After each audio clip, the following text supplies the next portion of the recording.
अब यह तय हो चुका है कि चीन के राष्ट्रपति शी जिनपिंग G20 सम्मेलन में हिस्सा लेने के लिए भारत नहीं आएंगे।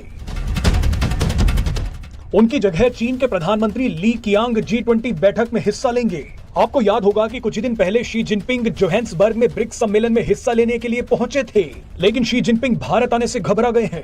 जिनपिंग G20 बैठक में ना आने के लिए पहले से ही अजीब अजीब हरकतें कर रहे थे।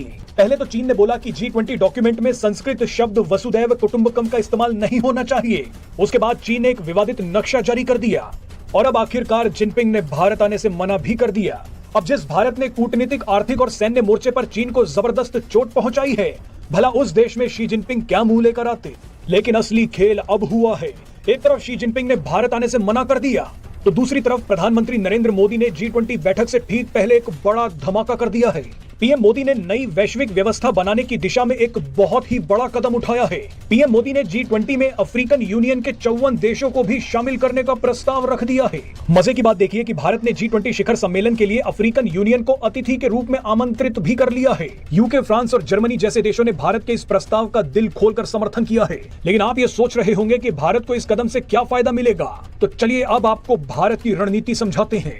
अफ्रीकी महाद्वीप खनिज संसाधनों का भंडार है। भारत के लिए अफ्रीकी महाद्वीप होपलेस कॉन्टिनेंट से बदलकर होपफुल कॉन्टिनेंट बनता जा रहा है। अफ्रीकी महाद्वीप में कई ऐसे देश हैं जो रणनीतिक रूप से भारत को हिंद महासागर में एक ताकतवर देश बना सकते हैं, लेकिन फिलहाल अफ्रीकी महाद्वीप में चीन का दबदबा है। अफ्रीका के 54 देशों में से करीब 42 के साथ चीन ने बेल्ट एंड रोड परियोजना की डील कर रखी है, लेकिन अब कर्ज का जाल कहे जाने वाली डील से अफ्रीका के ये देश बाहर निकलना चाहते हैं। ऐसे में मौके का फायदा उठाते हुए भारत ने अफ्रीकी महाद्वीप में कदम रख दिया है। अगर आपने ध्यान दिया हो तो भारत के विदेश मंत्री एस जयशंकर पिछले कुछ महीनों में कई अफ्रीकी देशों का दौरा कर चुके हैं। भारत अफ्रीका में निवेश बढ़ा रहा है।